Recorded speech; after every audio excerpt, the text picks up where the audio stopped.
knows or realizes that something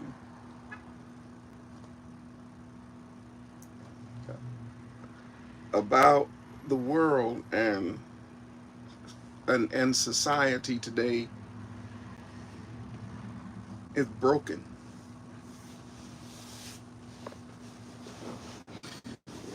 The the airways and the internet is full of people who who come on they come on the internet on their platforms on social media in order to bring attention to the fact that something's broken, that something is very broken, that's it's broken, and everyone seems to be majoring on the fact that it's broken, the fact that the system's broken, the fact that the world is broken. Every single pillar of our so-called community, the pillar of our nation, the things that are supposed to be holding us up are broken. And it's a very interesting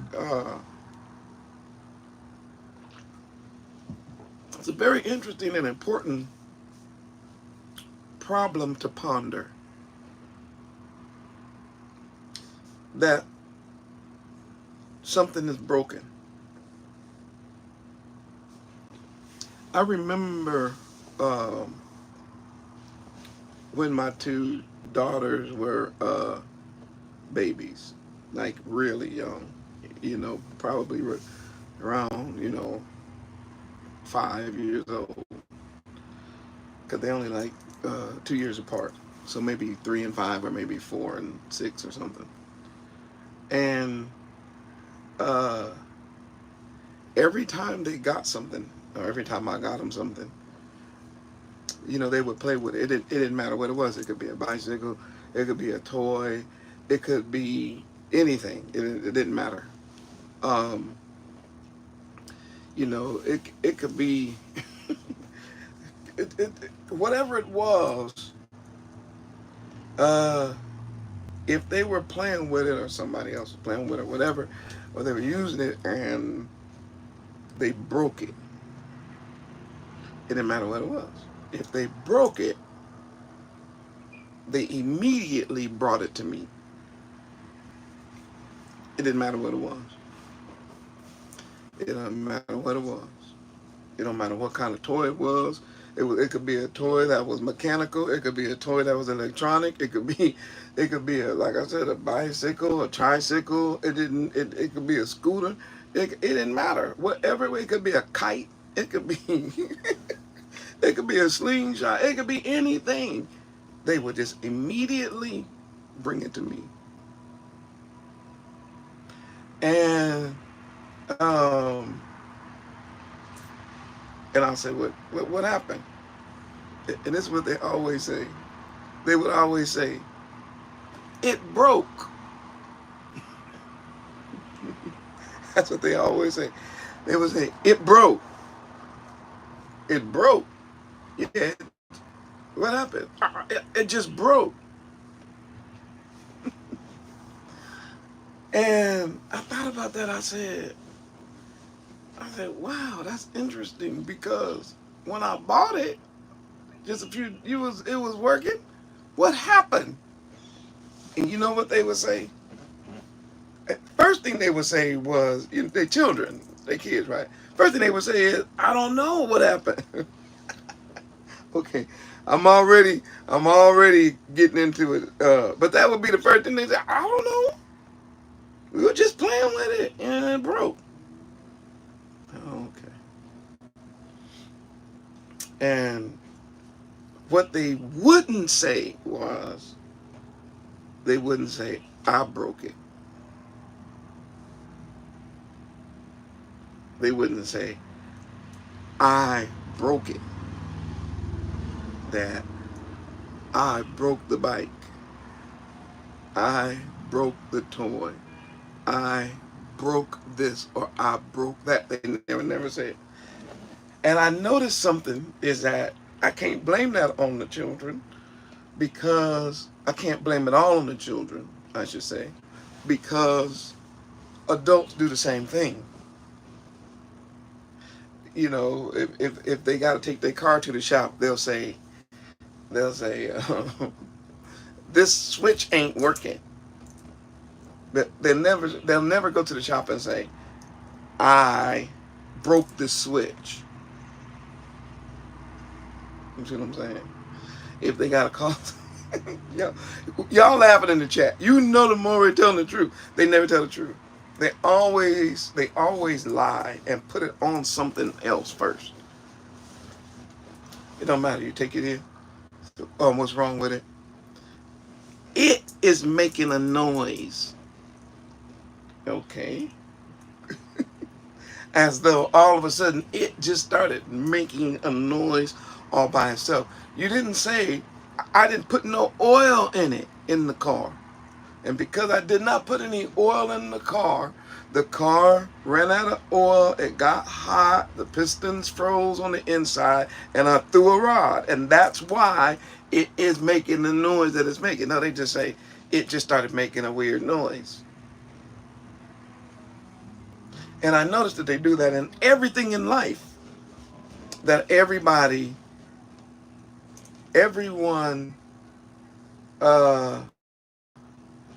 acknowledges that it's broken,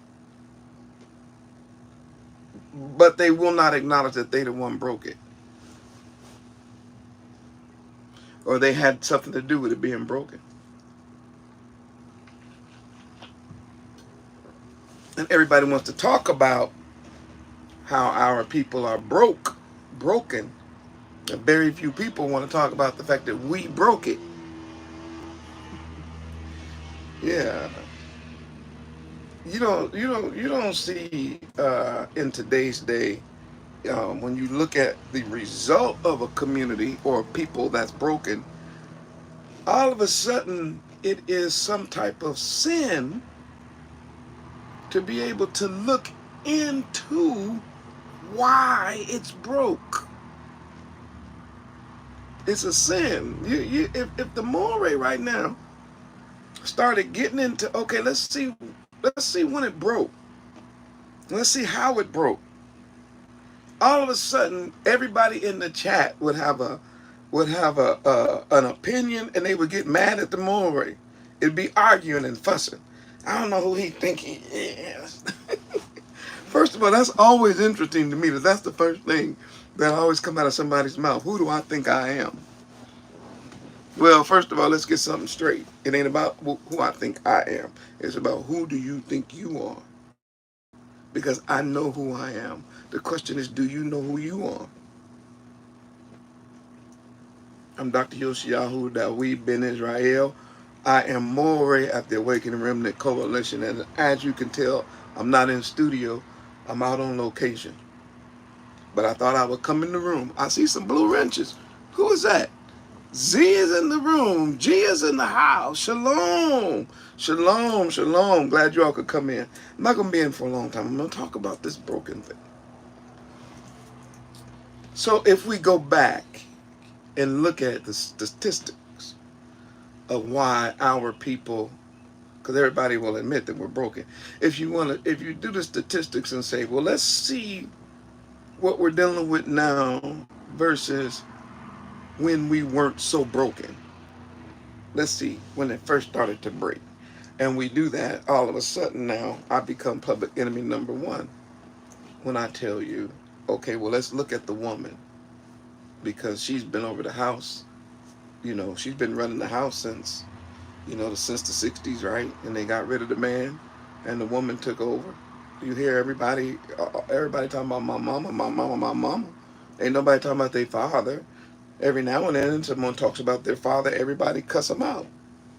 If they mention their dad, all of a sudden they get bad press. They can't even be famous and talk about their father without somebody writing a thing saying they chauvinistic or mean or angry, or you know what I mean. So like if I even just say, okay, let's just look. For the last 40 years, it's been in the hands.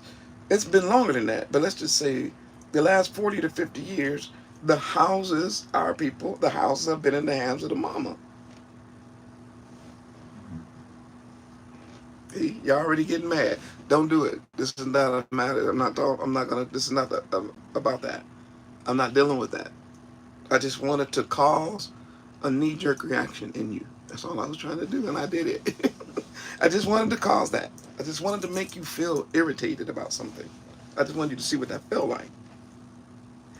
If I say before that, the men, they were blah blah blah, and then people will go, they, you know what I'm saying? So like, there's triggers because the idea of taking the blame for the thing being broken is something that we have learned to we have we've learned early how to use certain language and do certain things in order to dodge it, to get out from under it, to avoid having to deal with the real issue. So I would, going back to the illustration of my children, so I would press them, you know, just to see how long they're going to keep talking, you know. Okay, so, you know, did it break itself? No, no, no. So did you just take it out the box and it fell apart? Oh, no, that's not what happened. So what happened?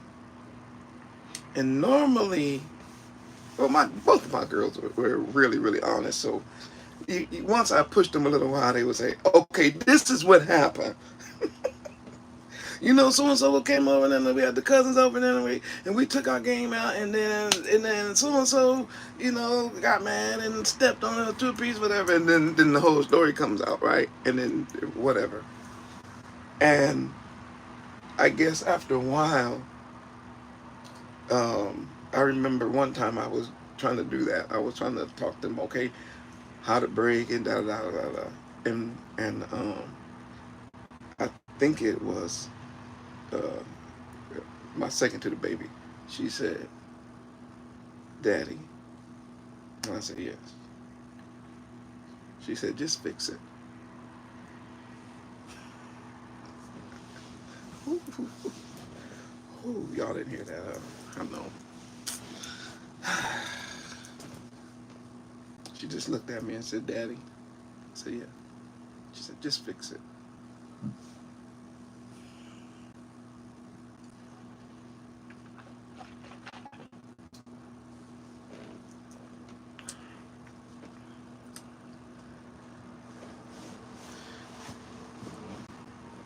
What she was trying to say was,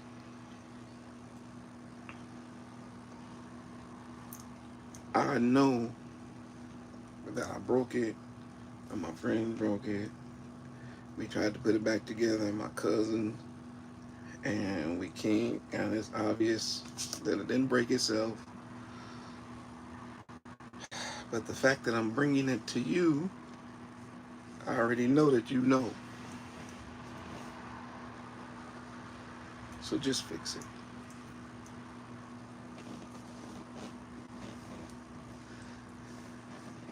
And guess what I did?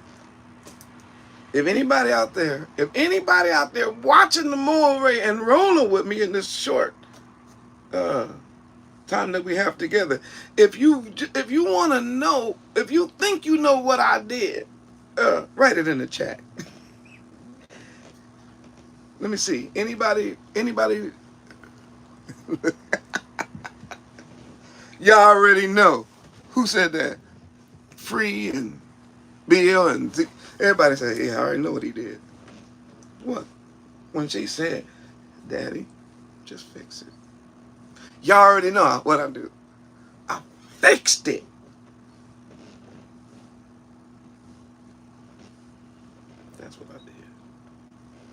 whatever it was. It got so bad. I was one when they got a little older, right? One time I was in the garage fixing on doing some stuff, whatever, and they had a friend that came over to the house, and they was playing or whatever, and something broke, and I heard my baby, my baby. She said, "Oh, just take it to my dad." Then she said, "He's the fix-it man."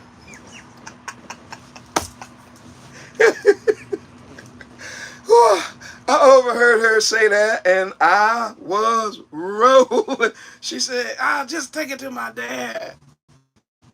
Don't worry about it. Just give it to my dad."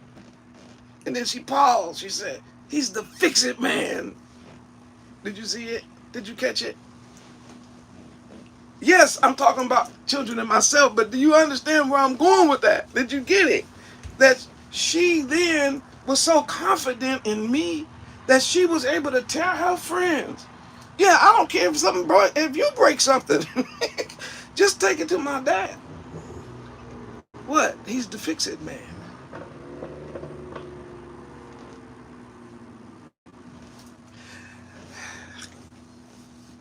I came in the room tonight to just for a moment. That's all. I want to encourage those of you that's in the room that we do have a fix-it man. That's all. we do. We have some. Woo.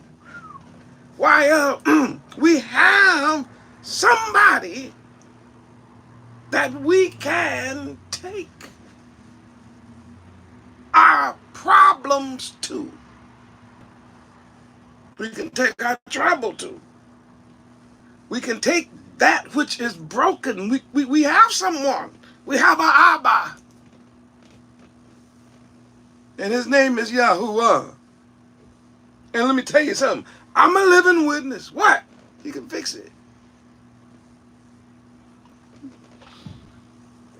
He's a mighty good fixer. He can. And somebody in the chat been living long enough to know that he's fixed something for you. And if he have, put a hallelujah 1,000 in the chat. We starting off with a hallelujah 1,000. If anybody in this room have ever had Abba fix something for you, put 100,000. Probably put a 1,000 in the chat. And let me see if I'm the only one or if there's any others. Woo, they rolling through here. Toda Rabbah for them 1,000.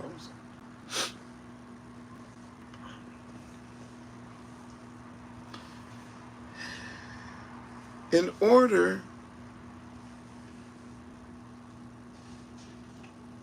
for me, if I'm the father and I need to do something for my children,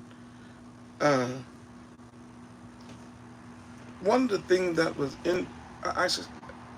one of the requirements for getting something fixed,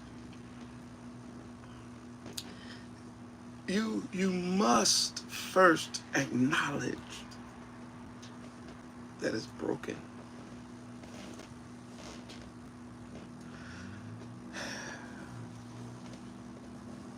You have to acknowledge that it's broken. And while that might seem obvious, it's not in real life. Because I'm starting to realize that some people don't know when something's broken. I mean, I'm going to put myself in it again. I hate doing that, but, you know, when something's breaking or about to break or broken, and let's say, for instance, a person come to visit me, right? And I walk them out to the car, and then they start the car, and I hear knocking.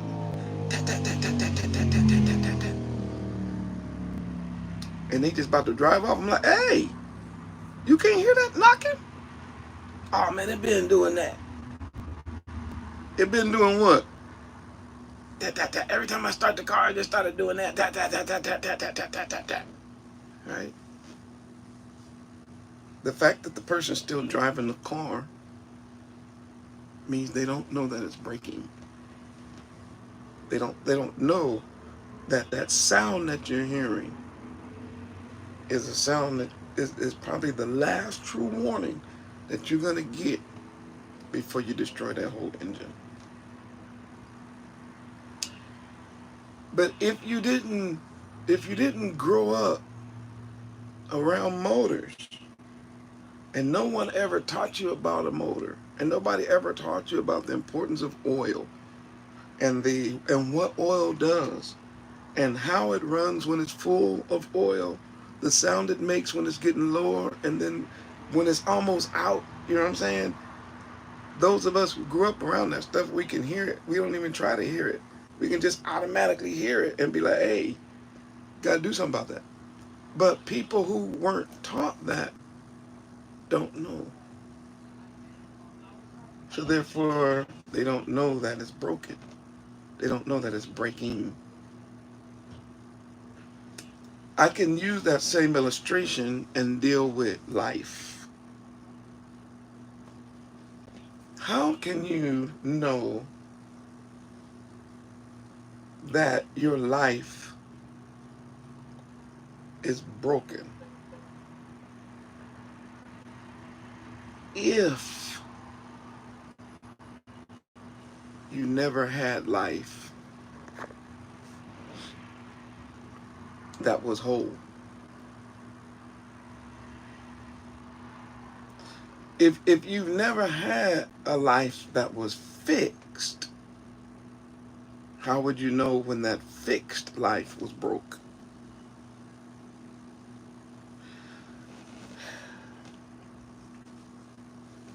Understanding that something is broken is one thing, but think about this. What if you don't know what it is supposed to look like, what it's supposed to operate like, what it's supposed to function like, if you've never seen it fixed? So if you've never seen it fixed, then your concept of fixing what's broke is gonna still leave it broken. Even when you think you fixed it, you don't even know what it's like to be fixed.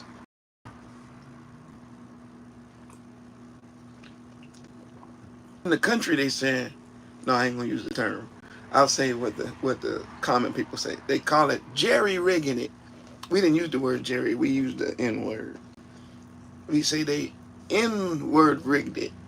They jerry rigged it. You know what that means? That you never had nothing that was actually working right. It has always been fixed on. It's always been, just worked on. It was never, ever brand new so that you could see how it was supposed to operate in its glory. So therefore, you don't know how it is when it's broken.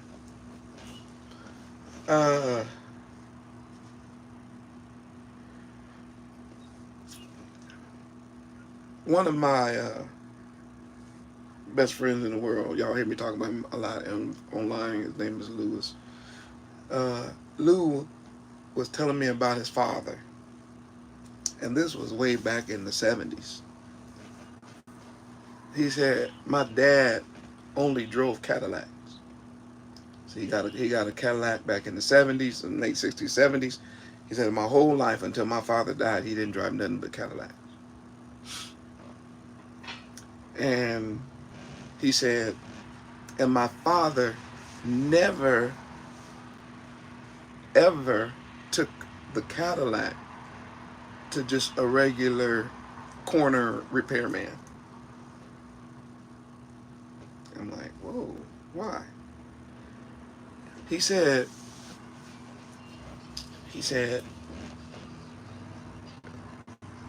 my dad did not want it to just get jerry-rigged.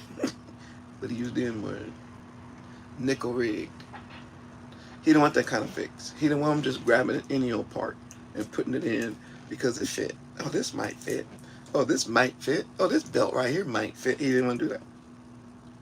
So he always took his Cadillac to a Cadillac dealer.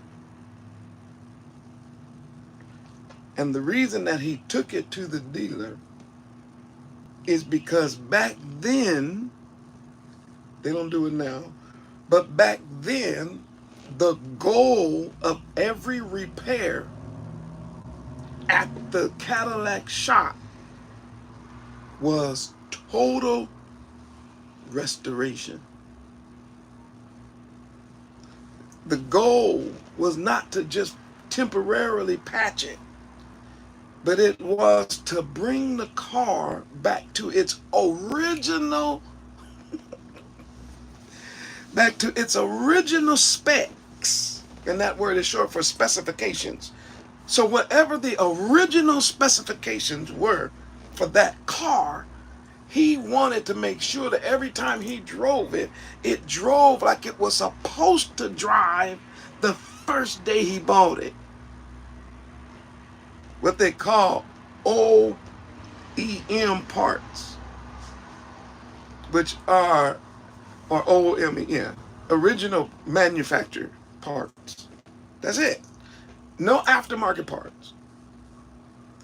And this is now watch the thing. He didn't care about the extra money because every time he took it, he was getting the original parts fixed. And each time he got it fixed, it was back to its original glory. How did he know that? He knew that because he bought the car new. He knew how it drove the day it rolled off the parking lot because he's the one who rolled it off the parking lot. I gotta get out the room. I don't know if you guys are ready for this kind of deep teaching.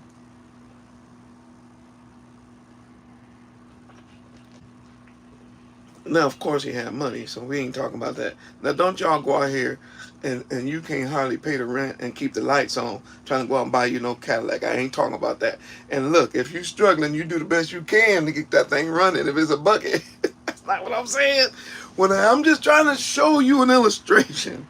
Don't nobody say, oh, this is my confirmation to go get that car I was trying to get. No, it's not. Shoot, that's probably the worst investment in the world right now. No, that's not where the moral is going. Don't be twisting my words. What I'm just trying to show you is the way Lou's father thought about getting his car fixed was based on the fact he knew how it ran brand new. But what if he never had a new one? What if he never rode in a new one? And he thought that's just the way those cars ran? Then he could never get it really fixed.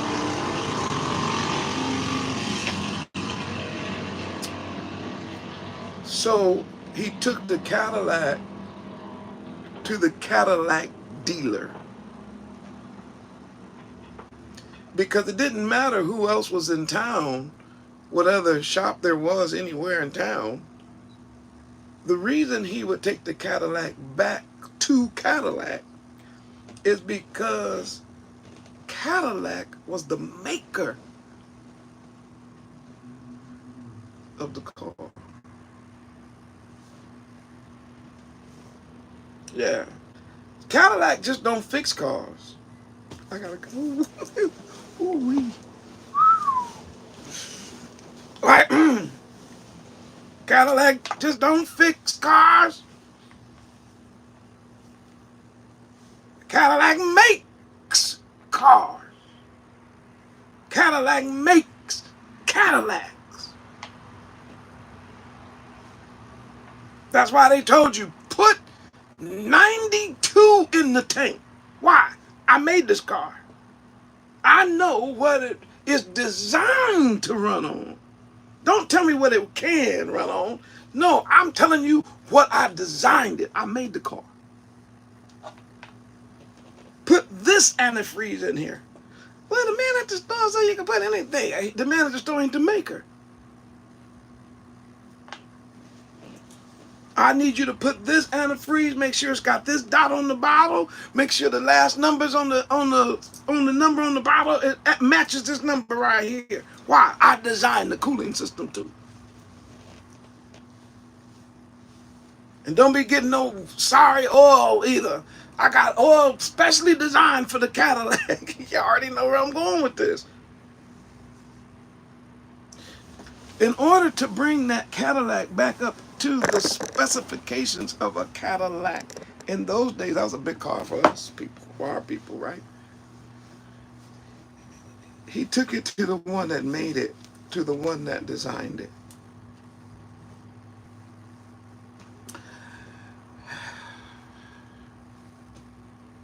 Now I want you to listen to the more.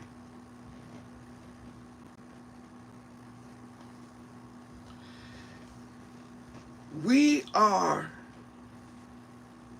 as a people, broken.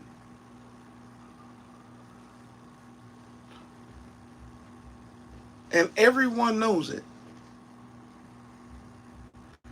But nobody knows how to fix it, how to fix us. And the reason they don't know how to fix us is because they've never seen us fixed.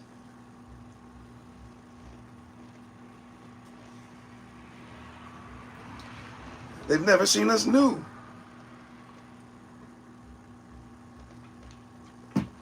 They've never seen us operating the way we were designed to operate.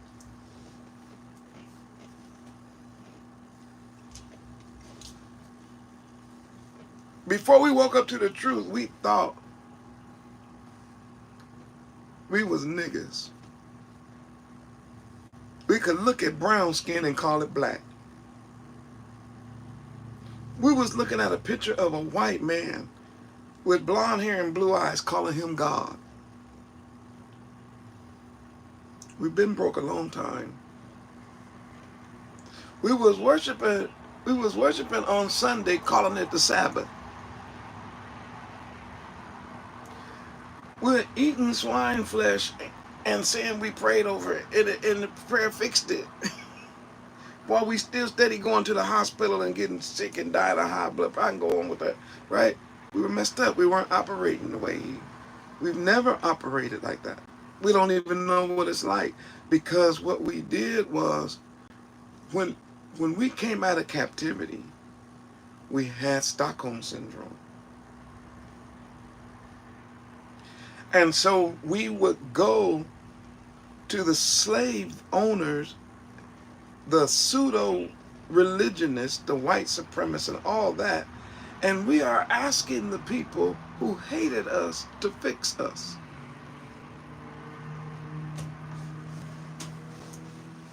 You're asking the people who enslaved you to fix you.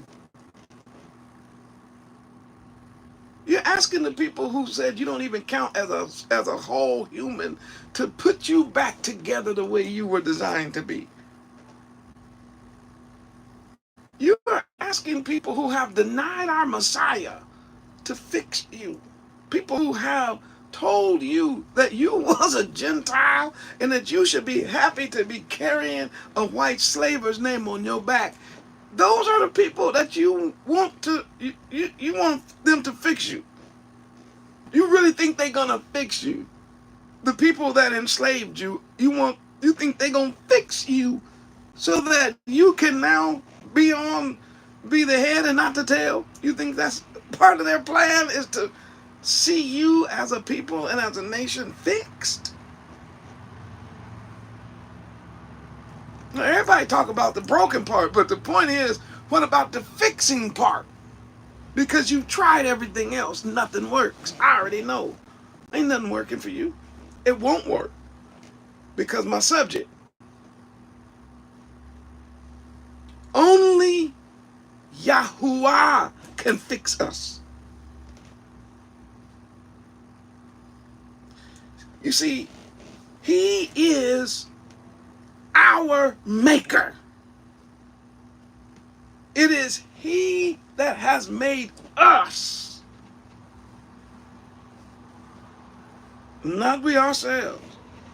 You can't just go to the corner and get fixed. I know you think you can. You can't go to no white psychologists and sociologists and European this and that and fix us. It don't work. You can't go to no Christian church and get fixed. It's not going to fix you.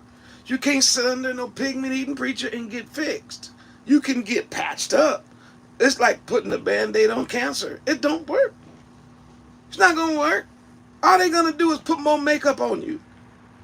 And they say, you go in there and say, man, my face is broken. Look at me, I look terrible. And they give you a money to buy makeup. More makeup. And then you go, I bought it. Well, here's some more cover up. Well, here's some more foundation. Just put your foundation on thicker. Put it on thicker. Put this makeup on. Put some more makeup on. Put some blush on. Put some rouge on. Put some more foundation. Layer it, honey. Just keep going. Keep going. Eventually, you'll cover it all up. And then here we go. Yeah, sir. I just gonna keep trying to do that. I think that'll work. I gotta get out this world. No, they're not gonna ever tell you how to fix nothing. Why would the person who's making money off of your brokenness be interested in fixing you?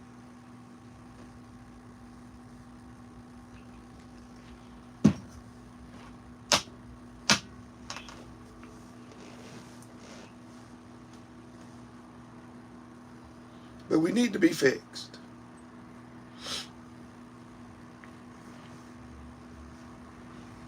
I'm going to give you these 3 points, and I'm going to get out the way.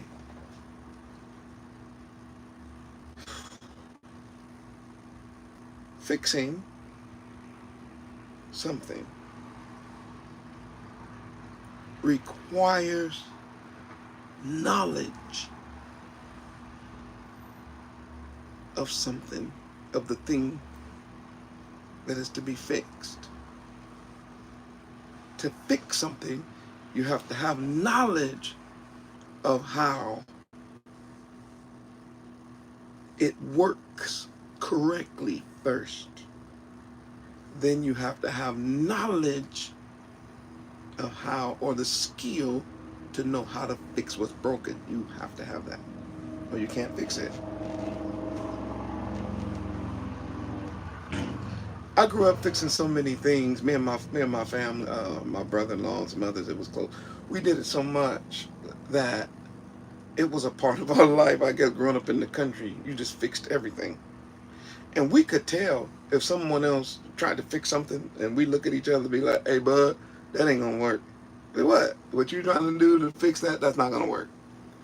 And then like, why? It's holding, it's doing such and sometimes Freddie and I would argue, and then sometimes we'd say, you know what, man, we was country, so we did use the N-word. Man, just leave that nigga alone, let him figure it out himself there. He gonna find out, get down the road a little while, that's not gonna work. But because you don't know nothing about fixing, you're trying to do something that you don't realize because you don't know how it works. You need to have base knowledge of certain things. Whether it's fixing a leaky faucet, you need to know something about plumbing. You got to learn something about pressure. You need to learn something about the difference between plastic, PVC. You need to learn either the difference between plastic or copper or whatever. You know what I'm saying? You need to know different color glue. There's a red glue, there's a purple glue, there's a black glue, there's a clear glue. You got to know what you're doing. You got to know how much pressure's in this pipe. How big of a pipe should it be? You know what I'm saying? Is it under pressure? Is it just a drain? You know what I'm saying? You need to have knowledge. So that's, first of all, to even begin to fix something, you need to have knowledge of the thing. And the reason why our people are going to continuing to live this broken existence is because nobody knows you fixed. Because the only picture of you fixed is in the Torah. And because our people have been taught that the Torah has been done away with, the Old Testament been done away with, the laws and the prophets been done away with, then there is no fixing us, because our only are the only place where we can go to get the blueprint on how we were made and why we were made and why we are special and why we can do this and why we can do that and how we're supposed to operate. All of those things for us is in the Torah. Get rid of the Torah, then there is no fixing us. But if we go back to Torah, immediately we can begin the fixing process.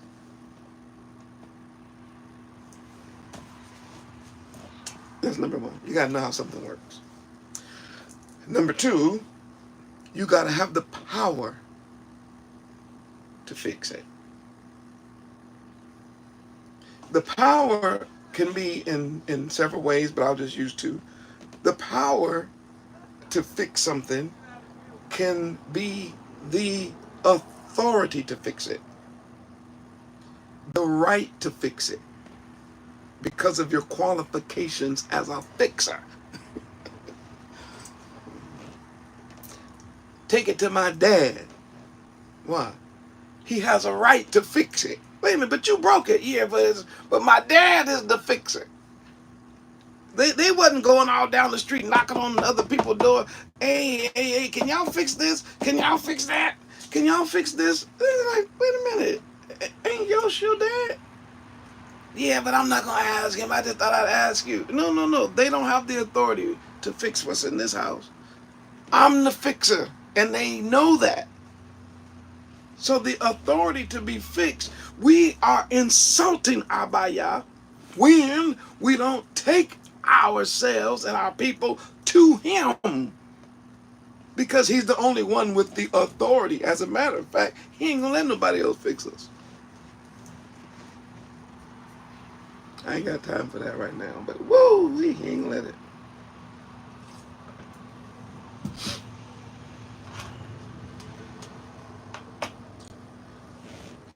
Number two, not only do you need the authority to fix it, but you also need the power. Yeah, let me get out the room. Let me get out the room with this one. I said, but you also need the power, the strength. If they will the bike up to you and say, Daddy, fix it. You can't be so weak that you can't, put the wrench on the nut, you know what I'm saying? And you struggling. Ooh, this thing's tight, baby. Oh, shoot, I can't even get this loose. What's going on here? Oh, man, let me find somebody else who got some power. I thought you could fix it. I might bring you a car, and you too weak to jack up the car. You can't take a tire off. You can't lift the engine. You don't know you don't have the power, is what I'm saying. Now I'm talking about the actual might to do it. You don't have the actual ability to get it done. So not only you taking things to people who don't have the authority to do it, but we are also taking our brokenness to people that don't have the power. So they don't know how it is originally. They don't know, and they don't have the authority to fix it, and last but not least, and they don't have the power either. And before you all give up and be like, oh, we in trouble. Look, and you can't fix yourself. What? Let's get some scraps. Go to Romans chapter 7. Go to Romans chapter 7.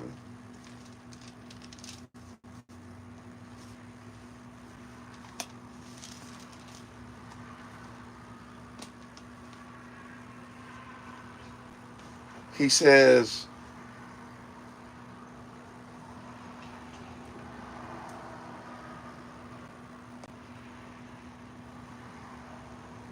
start at verse 14. For we know that the law is spiritual. I remember teaching this lesson years ago. I'm not going deep like that tonight. But I remember teaching this a long time ago. And when I told the people that the law was Torah and that the Torah is Ruach, they couldn't understand me. I said, it don't matter if you believe me or not. It's true. Torah is spiritual. Oh man, no, that's the law is works and the spirit is freedom. I like, you going to hell. That ain't what the Bible says. And it ain't want to quote Paul. And I used to love to do this to people, but I did it in my lesson too. I said, pull out the Bible. Let's look at what he actually says. When they pull this verse out, you should see them pig-eating preachers. They don't, because they've been taught doctrine, they've never actually slowed down to read the Bible. So they don't really know what's in here. They don't know that the thing that they're saying is carnal, which is the law, is against what the Bible actually says about the law. They say that you don't have to keep the law, but Paul said, no, the law is spiritual. So you talking about you spiritual. I'm a spiritual person, but you don't keep the Torah. No, you're a carnal person. I'm going to prove it. For we know that the law is spiritual. Watch what he said. But I'm carnal. But you see what the pig-eating preachers have done? They flipped it. They say, we are spiritual and the law is carnal. They going to hell for that. That's not what Paul taught. Maury, don't do that. I'm just trying to help. Look, if y'all still rolling with the Maury, I haven't triggered you too bad tonight. You still like, okay, you know what? Woo, he got us again. Oh yes. Going to put a 500,000. I got to work my way to a close. But you're starting to see it now. Your eyes open. I'm a seer. No ifs, ands, buts about it. I'm a seer to the house of Israel. And they were called seers before they were called prophets. My job is to show it to you. We need your support. We teach the Bible almost every day. We ask for tithes and offerings, biblical, to support what we're doing. And if you've been following the ARK for these 15 years, you know there have not been one time when I put forth any type of shenanigans in order to raise money. Same way we've always done it, based on scripture, tithes and offerings. You make a commitment to us, we made a commitment to you. Well, we made the commitment first, and we appreciate you all. Let's get to the end of these verses. So we just proved that the law is spiritual, which is the word ruach in the Bible. I don't want to go into that. He says, but the problem is not the law, is me. He said, I'm carnal, sold under sin. For that which I do, I allow not.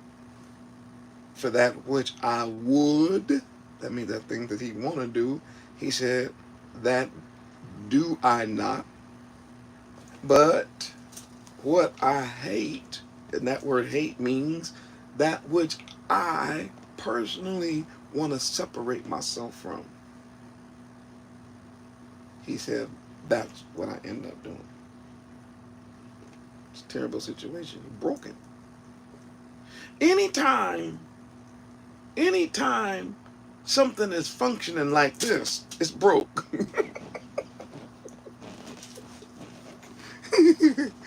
Ooh, I'm overusing the car illustration tonight, boy. I gotta fix that. Maybe because my car in the shop right now. I don't know, but I gotta fix that. But I'm gonna use it one more time. If y'all ever get in your car and you want it to go one way and it keep going another way, the way you want it to go, it don't go that way. But then the way you don't want it to go, that's the way it goes. You be like, man, I'm getting rid of this car. This car got a mind of its own. It's crazy. They gonna get me killed. Right? That's all Paul's doing right here. He's saying it's broke. Yes. You're like, yeah, that's what I want to do. I do not. He said, If then I do that which I would not, I consent unto Torah that is good. Of course, Torah is perfect. It ain't the part. The Torah is not the problem, you pig meat eating preachers. I don't know where y'all keep getting that from. He said, I'm agreeing with the Torah. That's what he's saying. Why? Because my subject is, and I ain't, only Yah can help us. That's it. I'll show you. He says, now then, it is no more I that do it, but what? But sin.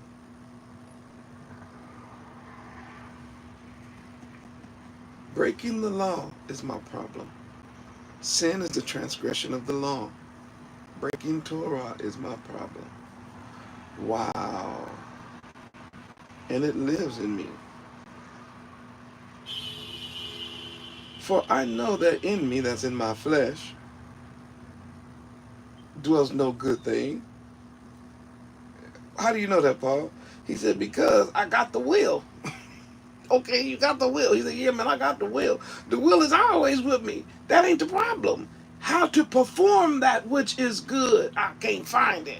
No, you're not going to find that inside of you because you are carnal. You're not going to find that at a pig-meat-eating preacher's church. You're not going to find it on a psychologist's couch. You're not going to find out watching the YouTube videos.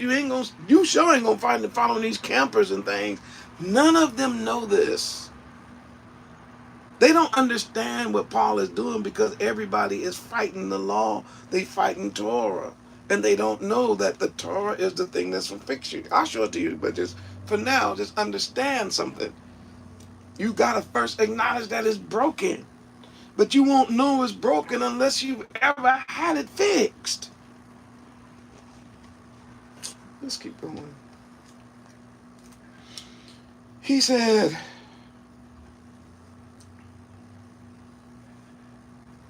sin is living in me.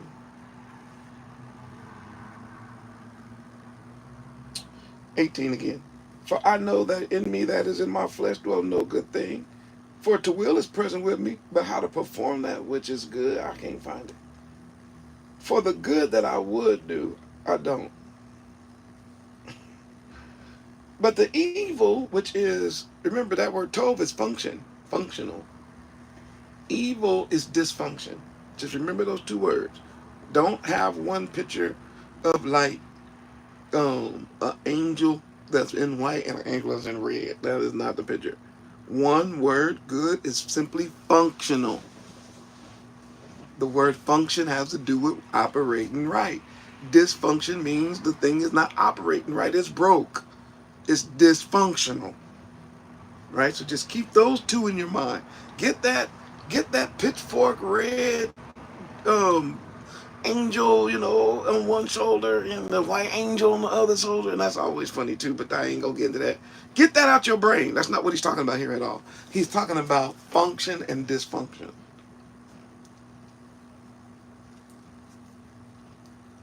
So let's read that with the word function and see how it works. For the functional that I would, I do not. But the dysfunction, which I would not, that I do. Oh, so we're operating in dysfunction. Yes. I'm trying to tell you, you're operating broken.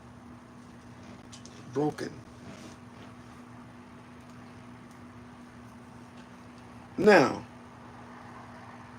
if I do that which I would not, it is no more I that do it, but sin that dwells in me. He mentioned it again.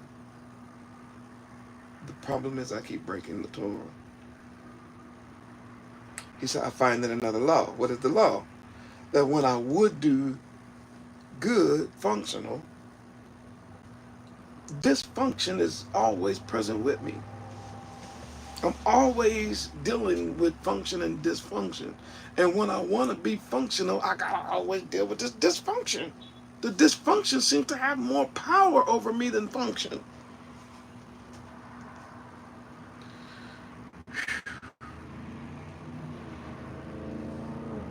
Verse 22. For I delight in the Torah, in the instructions of Yah, after the inward man. When I hear the word, I love it. When I hear the Torah, I love it. That's what he's saying. My inward man knows that the word is right, that the word is correct. He said, but here's the problem. There's another instructions inside of me. What? Yeah, that's the problem. There's the instructions coming from dysfunction. Instructions coming from campers that don't know the Bible.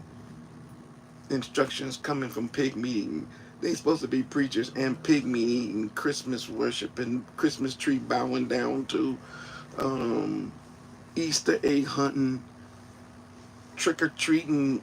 You trying to get help from dysfunction.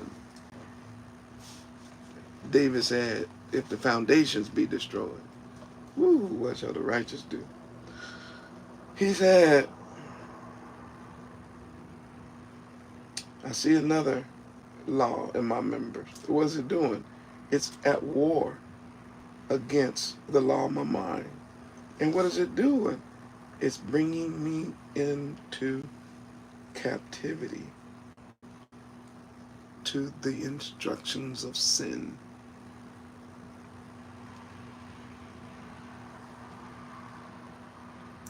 Not the instructions of Torah, the instructions of sin. You see how the pig meat eating preacher twists this verse too? I heard a preacher who's going to hell, by the way. I heard a preacher say that right here, Paul calls the law sin. And y'all know you got to pray for the Moreh because I'm trying to do better with my language, you know what I'm saying? Some of y'all got tender ears. But you listen to that nasty rap and watch all kind of wickedness on TV and on the internet and at the movies, but then you want to type and say something to the Moreh. You ain't typed Denzel Washington one time.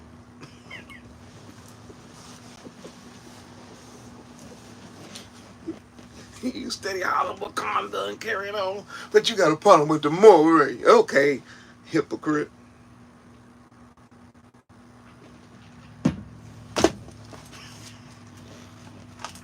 Oh my gosh.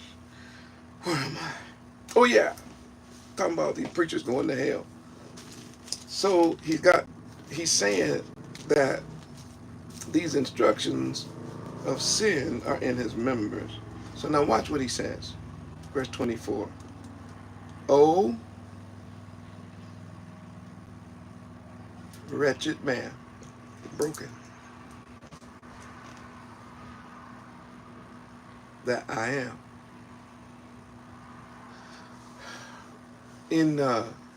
On Shabbat, we are talking about Isaiah in Isaiah chapter 6 being transported into the throne room, into heaven, right? He's being taken in, and when he saw the throne of Yah lifted so high, and he saw the train filling the temple and the seraphim, right? And they hollering till the doorpost shake, and you know, when he sees that scene and the room is full of smoke, this is what he said, basically. He said, I'm undone. What does that mean? I'm broken. I'm messed up. I should be dead. I'm undone. I'm broke. Even my lips, they're unclean. And I dwell among a people too. We're all broken. And that's a problem. But it started with him. He said, I see myself.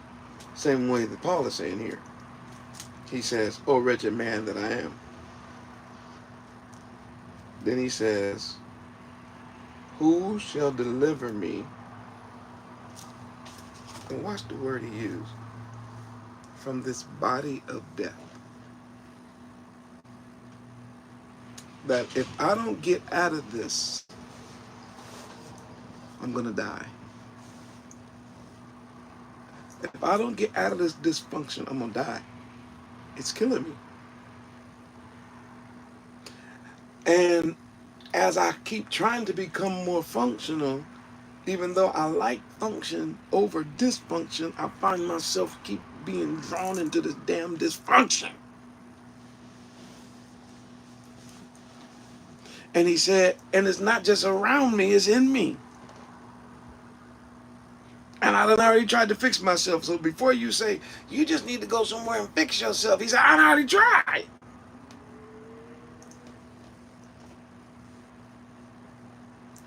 Everybody now talking about self-help this and self-help that. One day you're going to realize that what really needs fixing in your life, you can't fix it because you don't know what's wrong with you.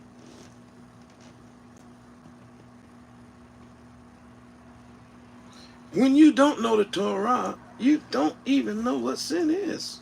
You don't know when you're missing it. You don't know what the problem is. I got a couple of pastor friends right now that are sick. You know, been knowing these guys for years, 20 years. And I told them the problem, and they made a joke about it. And I said, I'm serious. Because, you know, I do be joking sometimes, clowning, but sometimes I'm serious, right? And I said, look, it's your food. Stop eating pigs and shrimp and shellfish and garbage and roaches and possums and all that stuff. Stop eating that. And all of your trimmers, they're going to go. The worms will start coming out your system. You're going to go through a cleansing. You're going to go through a flesh. It's going to be rough for a while. But eventually your system is going to clean itself. And it's going to start repairing those nerve endings. It's going to start repairing the way you think. It's going to start repairing your lungs and your heart. It's going to clean out, and your sugar is going to start getting regulated. You're going to start feeling better in the morning. That indigestion is going to leave. The acid reflux will be gone. I said, man, that's all you got to do. Your weight is going to drop off. I said, it's just several things. Just start there. Something simple. And they laughed me to scorn. For giving them the instruction that is written in the Torah. It's not, I didn't come up with the diet law, it's in the Torah.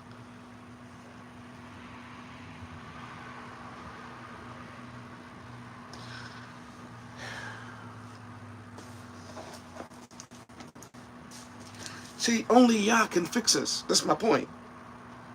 See, you think you know you, but you didn't make you. So since you didn't make you, you don't know how you run. Don't tell me that you can do good eating all that garbage, right? When I'm telling you that your body is a Cadillac. Your body, no, I'm going to go higher than that. Your body is a Bugatti. Is that a high one? Did I go high enough in here? You're a Bugatti. Y'all didn't make you a Toyota or a Honda. He knows that you only can take the highest amount of gas. But don't tell me that it will run on regular, because it will. But it's going to tap the car. Just like your body, you can eat anything you want to eat out here if you want to. It's going to tap your body, because your body was made different than everybody else's. He made you special. He made you different. So in order to get this body fixed, you got to go to the one that made it and say, fix this body. He'll give you the Bible. There you go.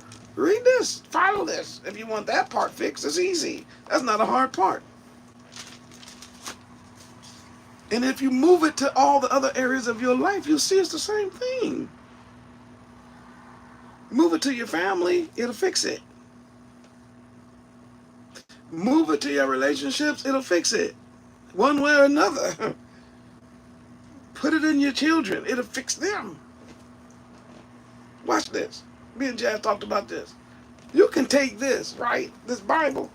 You could put this Bible, you could put the principles of this in your backyard and grow a garden and fix your hunger problem. It'll fix your poverty. This will fix your homeless crisis. This will fix your broken homes. This will fix your daughters whoring and your sons whoremongering. This will fix your neighborhood shooting each other. This will fix all that right here. This is the only. And look, watch this. This is the one thing we won't do. So does that mean we stay broken?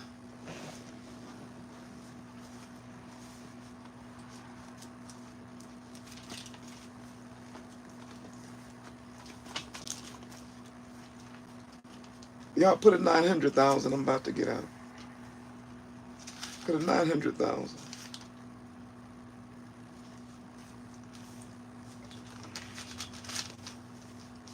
Go to Psalm 38.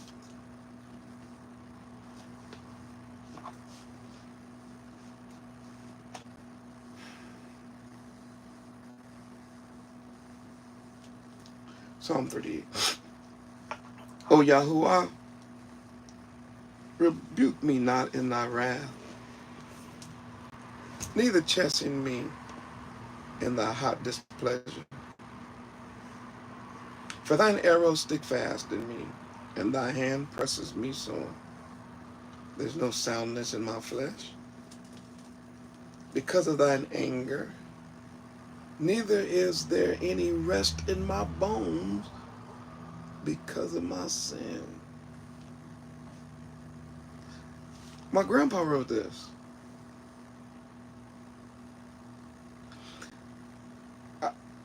You know, every time I tell people, you know, I grew up in the Christian church, obviously, but then when I woke up to the truth, I was like, I gotta help my brothers.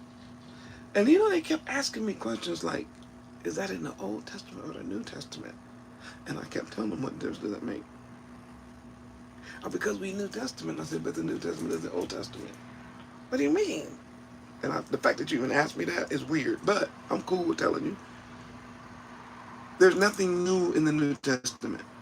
But the only reason that you don't know that is because you don't know the Old Testament. If you knew the Old Testament, you would know that there's nothing new in the New Testament. Nothing. Paul is never talking about something that he's not already read in the Bible. So let's see. Let's prove that. Let's prove that right now. We are in what? Romans. We're Romans 7, right? Verse 24. O wretched man that I am, who shall deliver me from this body, from the body of this death, right? Verse 4 of Psalm 38. For my iniquities are gone over my head. As a heavy burden, they are too heavy for me. My wounds stink. My wounds stink and are corrupt because of my foolishness. Verse 6. I am troubled. I am bowed down greatly. I go mourning all the day long. He took it straight from the Psalms.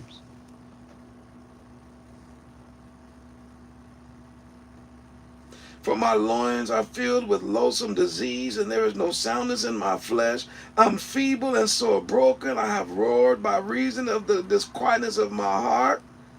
And then he said, Yahuwah, all my desire is before you. So what is he saying? He said, I'm trying, but I need help. So watch. Romans. Go back to Romans, because everybody, I follow the Apostle Paul. Well, Paul following David. And I could go further, because Isaiah says the same thing. Jeremiah says the same thing. I can even take you back. I can take you back to Moses. What? All of our leaders have said the same thing when they start realizing the brokenness. They realize that once we are broken, we get to a point where you can't fix it. We have to go, number one, to the one that made us, the one that has the authority to fix us and the power. But he also gave us the instructions. So Paul hollers out in verse, because people think this is New Testament. This is not New Testament. Oh, wretched man that I am, who shall deliver me from this body of death? Same thing David just said. Verse 25. I thank Yah. What? Through Yahushua, our King.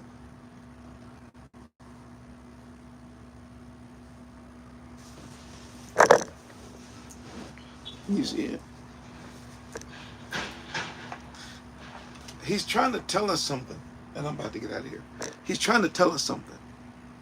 He's trying to tell us that the solution to our problem is the Torah. And he's also trying to tell us that Abba Yah kept his word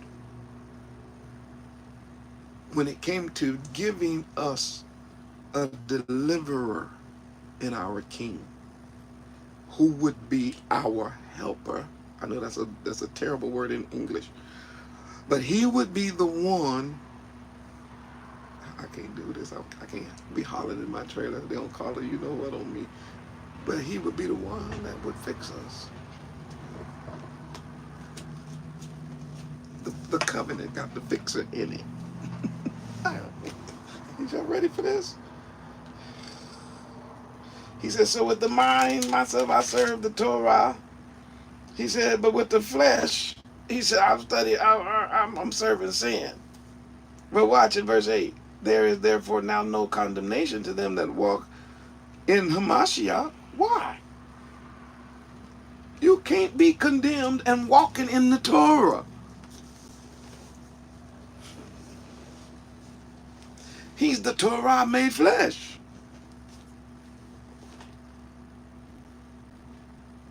Now watch this. To them that walk in Hamashiach, who walk not after the flesh. There we go again, you pig-meat eating preachers. I told you, the law ain't the flesh. You the flesh. But after the Ruach. Ooh-wee. Why? For the Torah, with the instructions of the Ruach of life, in Hamashiach Yahushua has made me free from the instructions of dysfunction, of sin, of missing the mark, of missing Torah.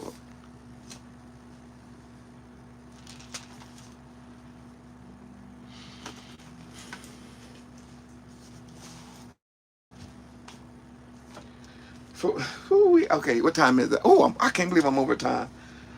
Oh, one more though. I've got to do this one. For what the law, Torah, the instructions, could not do, in that it was, now don't you say the law is weak. It's not what he said. He said it was weak through the flesh.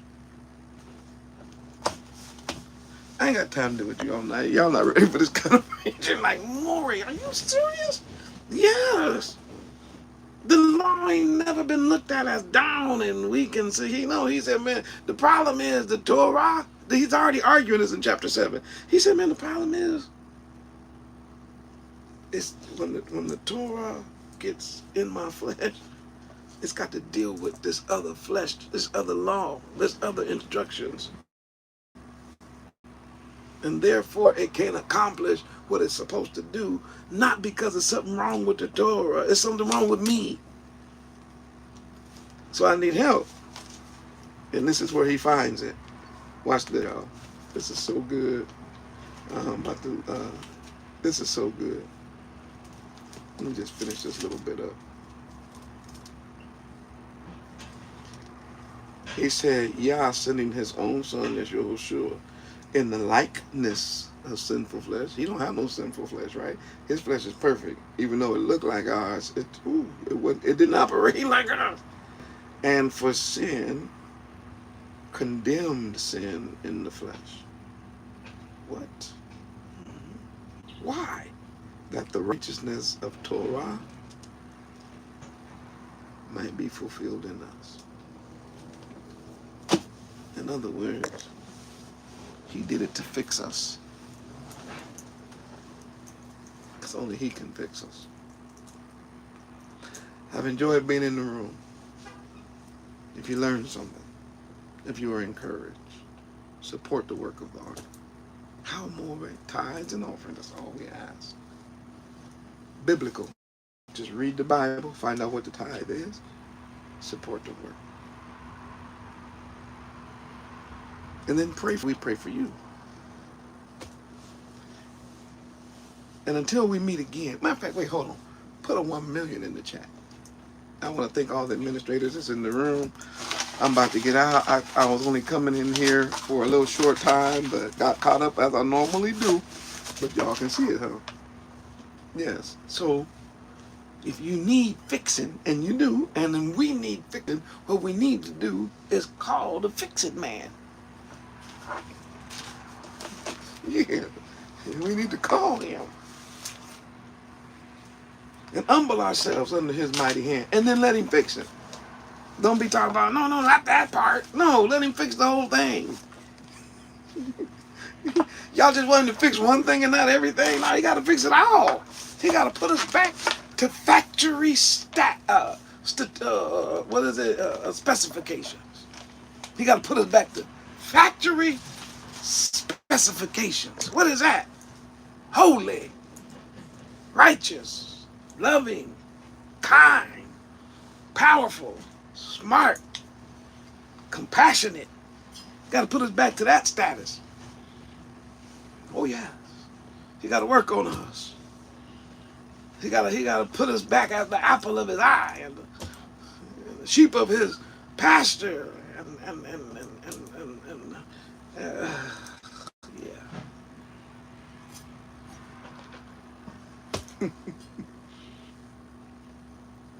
And the awakening is helping.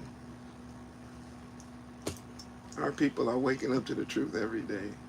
And we coming out this darkness. I had to get out of chapter 8 on purpose because it is a shouting chapter. But if y'all want to go ahead and shout, go on and read the rest of it. By the time you get to the end of chapter 8, you're going to be hollering and folks going to be wondering what's wrong with you. And then you start telling them, because can't nothing separate me from the love of Abba Yah. Once you find that out, and the love of your king, you're going to be all right.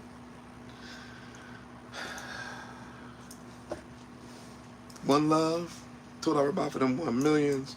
Keep looking up. For our redemption is drawing nigh.